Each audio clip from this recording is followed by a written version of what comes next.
Assalamu alaikum. Good evening, ladies and gentlemen.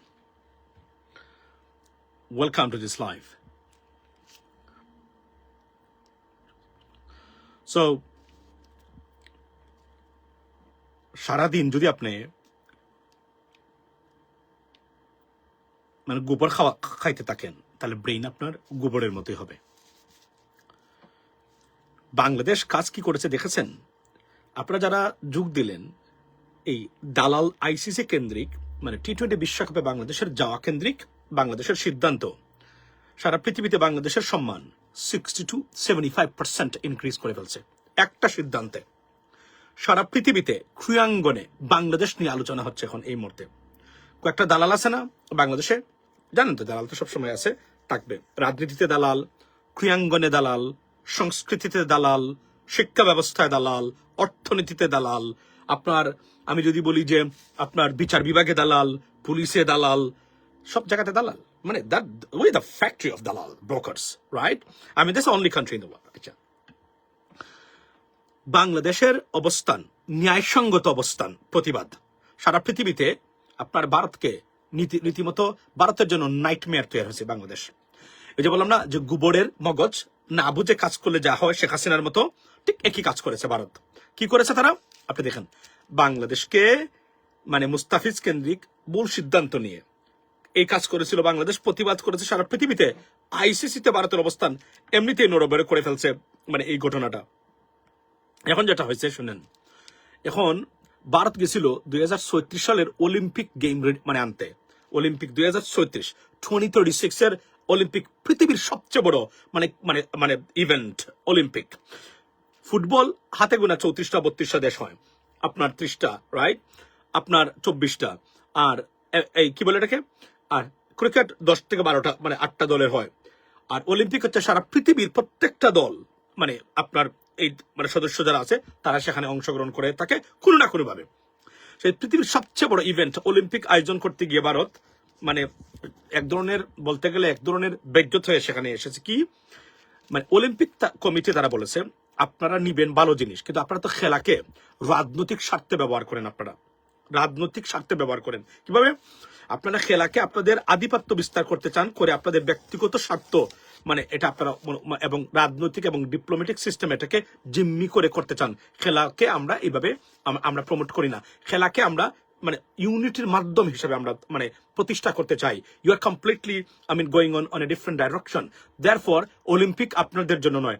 ভারতের মুখ একদম বন্ধ করে দিয়েছে অলিম্পিক কমিটি, যেহেতু এটা আইসিসি না, রাইট? এটা কলোনিয়াল গেম না, সারা পৃথিবীর গেম।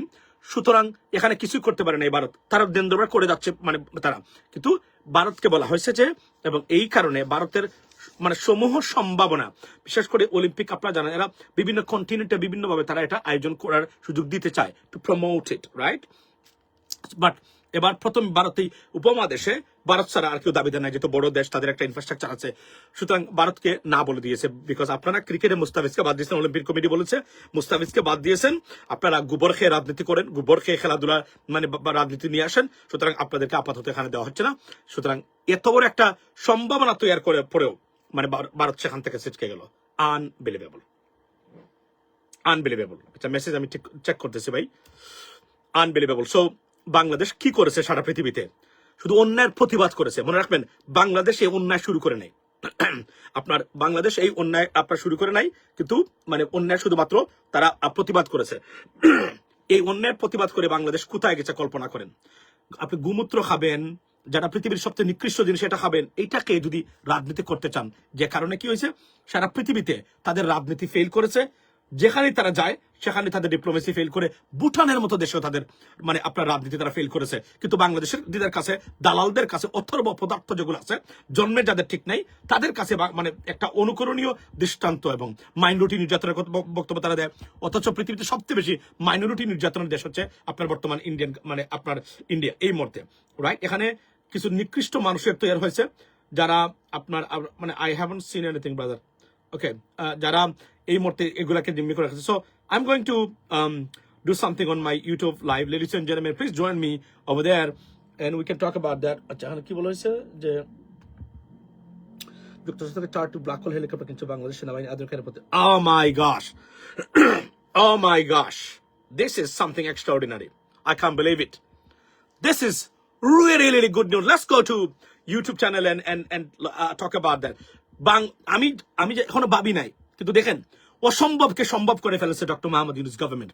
যুক্তরাষ্ট্র থেকে 4টি ব্ল্যাক হক হেলিকপ্টার কিনছে বাংলাদেশ, আধুনিকায়নের পথে আরো এক ধাপ।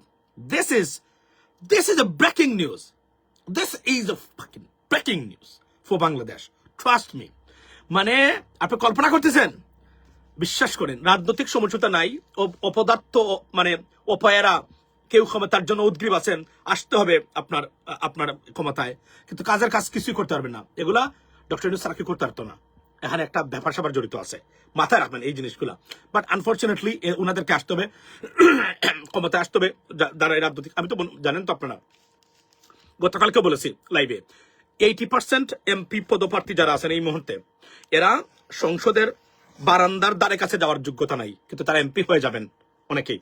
এটা সবচেয়ে দুর্ভাগ্য জাতির জন্য। এই জুলাই বিপ্লবের পরে যে ধরনের সত্যিকার অর্থে যে পরিবর্তনগুলো আসা দরকার রাজনীতিতে, রাজনৈতিক সিলেকশনে দ্বারে কাছে যেতে পারে না এই রাজনৈতিক দলগুলো।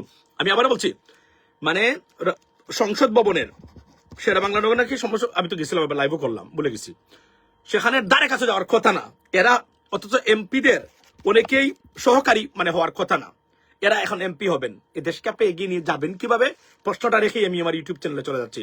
Have a blessed day. And বলে রাখি, this is a breaking news. বাংলাদেশের কারণে অলিম্পিকের মঞ্চ আয়োজন করার এই সম্ভাবনা ভারতের জন্য গেল। ভারত নিশ্চয়ই নির্গুম রাত কাটাচ্ছে এখন, কারণ মানে কনসিকুয়েন্স না বুঝে কাজ করলে, যেভাবে শেখ হাসিনাকে নিয়ে তারা কনসিকুয়েন্স না বুঝে কাজ করতে গিয়েছিল, হিতে বিপরীত হয়েছে। বাংলাদেশ হাতছাড়া হয়ে বাংলাদেশ আকাশে উঠতেছে, আর ভারত বসে বসে শেখ হাসিনাকে পাঠাবে। আর no vote, no vote, no vote, no vote, এটা স্লোগান দিচ্ছে। It's not going to work, it is not going to work. বলে রাখি, আজকে মানে লাইভে তারেক রহমান সাহেব একটা জিনিস বলেছেন, আজকে ধন্যবাদ দিই, ওনাকে ধন্যবাদ দিতেই হবে, যে বিগত 15 বছরে বাংলাদেশে কোনো উন্নয়ন হয় নাই। এই কথাটা আমি প্রতিদিন বলি, আমরা এভাবে হেডলাইন হয় না অবভিয়াসলি, মানে সম্ভবত, কিন্তু মানে বাংলাদেশে যে উন্নয়ন হয় নাই, সত্যিকার অর্থে হয়েছে কিছু ইনফ্রাস্ট্রাকচার ডেভেলপমেন্ট, সেখানে মানে কাজ করার নামে দুর্নীতিতে নিম্নজিত ছিল গত সরকার। সুশাসনের ক্ষেত্রে 1% এগিয়ে নেই বিগত মানে 15-16 বছরে বাংলাদেশ, বরং 50 বছর পিছিয়েছে। That is the reality, ladies and gentleman. সুশাসনের বাইরে আর কোনো কিছু কল্পনা করার সুযোগ নেই।